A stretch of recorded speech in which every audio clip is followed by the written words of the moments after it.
What is parental custody?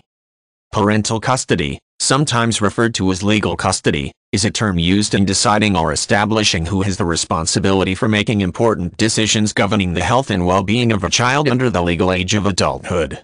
In many cases, parental custody may be a non-issue and is typically assumed by a married couple who are legal parents of a child.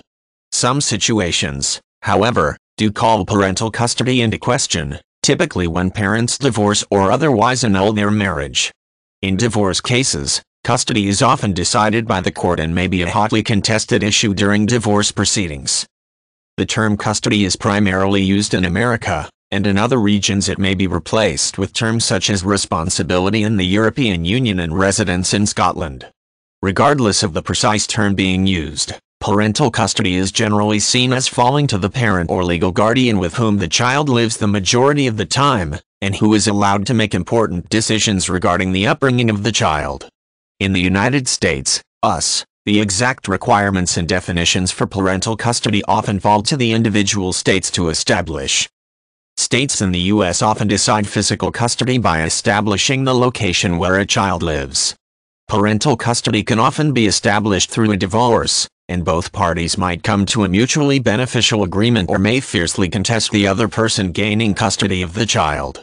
When a divorce establishes custody of a child, there are a number of different types of custody, including primary custody, shared or joint custody, and sole custody. Primary custody typically is based upon the physical custody of a child, and regards the location at which the child most often lives.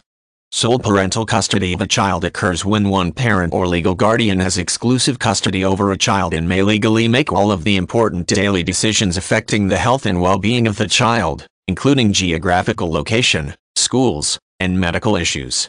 Contrarily, joint custody or shared custody of a child is a situation in which both parents separately have parental custody of the child, but each take turns being the custodian of the child.